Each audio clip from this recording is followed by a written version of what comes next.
사도신경. 나는 전능하신 아버지 하나님 천재 창조주를 믿습니다.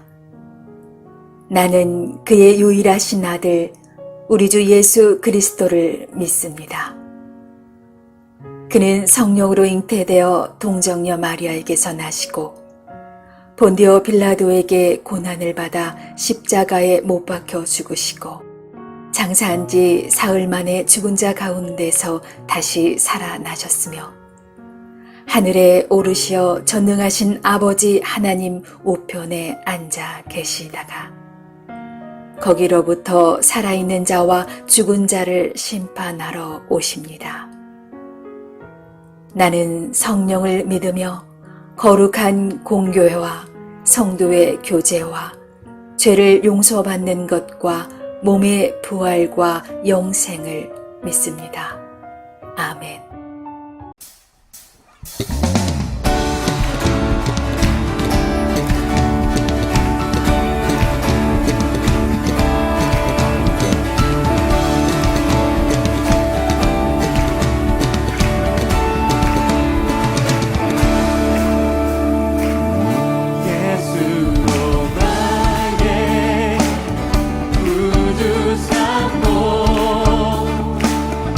성령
식사할 때 보아스가 룻에게 이르되 이리로 와서 떡을 먹으며 내 떡 조각을 초에 찍으라.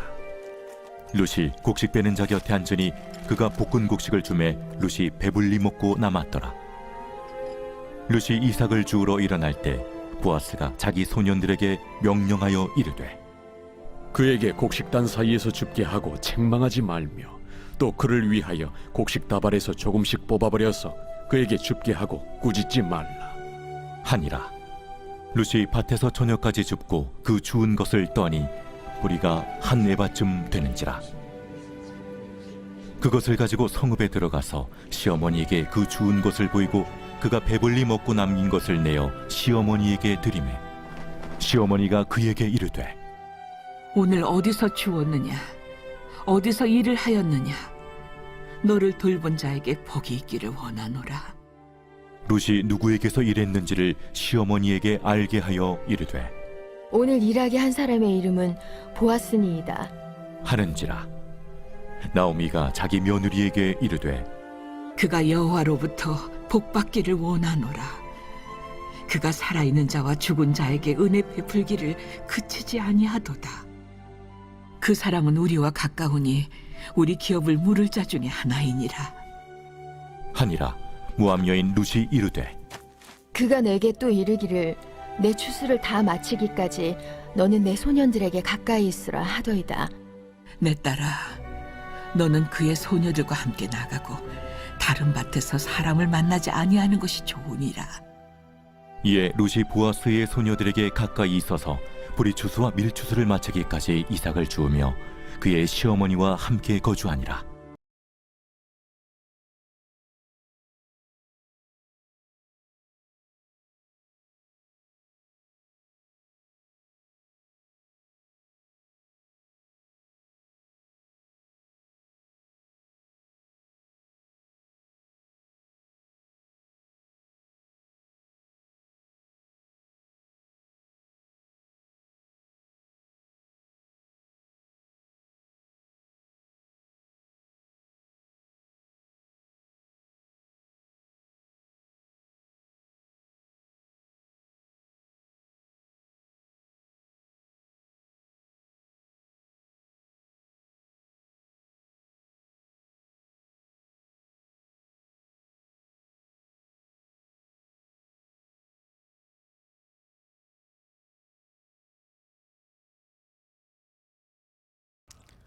샬롬.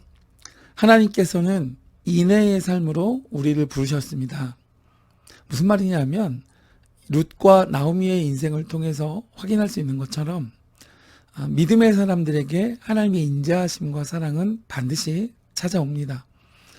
그러나 하나님께서 이렇게 그분의 인자와 사랑 이것을 우리에게 베푸시는 이유는 하나님의 그 성품을 경험한 우리가 만나는 다른 사람에게 인애의 삶으로 아름다운 사랑을 실천하기를 원하시기 때문인 것입니다.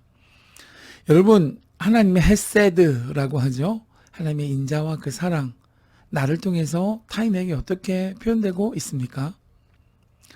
오늘날 정말 모두 자기 살기 바쁜 시대인 것 같습니다. 정말 바빠서 아이들도 바쁘고 어른도 바쁘고 학생도 바쁘고 청년들도 바쁩니다. 뭐 때문에 그렇게 바쁜지 모르겠는데 정말 아침부터 저녁까지 한 달 내내 바쁜 그런 인생 속에 우리가 살고 있는 것 같습니다. 뿐만 아니라 극심한 경쟁 속에 살아남는 것이 목표가 되어버렸습니다. 장사도 경쟁이고 또 학업도 경쟁이고 직장에서도 경쟁입니다. 모든 것이 다 경쟁의 시대입니다. 이런 시대에 하나님의 은혜를 아는 이들이 보여야 할 모습은 어떤 모습일까요? 오늘 말씀에서 이 보아스가 보여준 인애의 모습을 통해서 나 자신을 돌아보고 하나님의 고귀하고 아름다운 사람의 모습은 어떠해야 할까 찾아가는 시간이 되었으면 좋겠습니다. 오늘 말씀에 이 룻을 향한 보아스의 배려하는 모습이 나옵니다. 보아스는 자비로운 마음으로 이 룻에게 호의를 베풀었습니다. 그녀를 식사 자리에 불러서 또 맛난 음식을 대접하고 뿐만 아니라 보통은 이삭 줍기를 할 때 그 추수를 한 뒤로 따라가면서 떨어진 이삭들을 줍는데 그것이 아니라 특별 배려를 하여서 그 곡식 단 사이에서 주울 수 있도록, 그리고 넉넉히 주울 수 있도록 그 추수를 배려하는 그러한 조치를 취해 주었습니다. 이 보아스의 자비와 긍휼의 마음은 정말 차고 넘쳤습니다. 배려하는 마음이죠. 말만 아니라 구체적으로 섬김을 내보여 주었습니다. 이처럼 여러분, 은혜를 아는 마음을 여러분 누구에게 보이고 있으신가요? 하나님께 감사함이 있다면, 또 하나님의 은혜가 내 삶을 붙들어 주신다는 확신이 있다면, 그 사랑과 은혜를 타인에게도 전해줄 수 있는 사랑의 실천이 오늘 이 보아스의 모습을 통해서 나의 모습이 되어야 하지 않을까라는 생각을 해볼 수 있습니다. 두 번째는 이 나오미, 시어머니 나오미와 기쁨을 함께 나누는 며느리 롯을 통해서 이 인내와 사랑의 모습이란 어떤 것인가 생각해 볼 수 있습니다. 빈손으로 왔던 롯이 돌아갈 때는 보리 한 에바를 메고 돌아갔습니다. 배불리 먹고 남은 곡식도 이 나오미에게 충분하게 제공이 되었습니다. 이 룻과 나오미는 배고픔을 채우시는 하나님의 손길을 보면서 기뻐하고 감사를 드렸습니다. 이들에게 양식을 주신 하나님께서, 또 그들의 형편을 돌보신 하나님께서 오늘 아침 일터로 향하는 우리의 걸음도 돌아올 때 넘치도록 채우실 것을 확신하는 것입니다. 그러면 여러분, 하나님께서 채우시고 하나님께서 인도하시는 나의 놀라운 삶의 풍족함들을 돌아보실 때 그 풍족함으로 또한 부족한 자에게 손길을 내밀 수 있는 것입니다. 룻과 나오미는 오늘 말씀에서 희망을 가질 수 있게 되었습니다. 이 룻은 이렇게 된 형편이 좋아진 자초지정을 시어머니 고백했습니다. 나오미는 그 보아스의 존재를 듣고 크게 기뻐했습니다. 그리고 그 사람이야말로 기업 물을 자가 될 수 있다라는 것을 룻에게 알렸습니다. 시어머니 나오미는 하나님의 사랑이 죽음으로 끝나는 것이 아님을 보면서 벅찬 희망을 갖게 됩니다. 그들의 형편, 그러나 그들의 절망적인 어떤 상황, 이런 것들을 모두 뒤엎으셔서 믿음의 선택을 한 며느리 룻을 통해서 하나님의 인자하심과 하나님의 놀라운 사랑이 그들의 삶에 임하게 되었기 때문이죠. 여러분, 그러므로 노력한다고 다 되는 것은 아니죠. 그러나 하나님께 기뻐하심을 입으면 하나님이 소망이 되고 하나님이 희망이 되는 것입니다. 여러분, 그 신실한 사랑이 어떤 절망스러운 상황 가운데서도, 또 우려되는 형편 속에서도 우리를 붙들어 일으키실 것입니다. 오늘 이 보아스와 또 이 룻을 보면서 정말 인애 안에서 하나님의 사랑과 인자하심 안에서 서로에게 구원이 되고 서로에게 감사와 기쁨의 조건들이 되었습니다. 결국 이들은 평안에 이르게 되어집니다. 그러면 여러분, 여전히 시린 손이 있고 또 가난의 굴레에서 힘들어하는 이웃이 있고 또 잠깐의 어려움을 당한 그런 지체가 있다면 우리가 하나님께 거저 얻은 은혜와 사랑, 그리고 인자, 자비를 나눌 수 있는, 행함으로 믿음을 증명할 수 있는, 그리고 사랑을 실천할 수 있는 저와 여러분의 복된 하루 될 수 있기를 주의 이름으로 축복해 드립니다.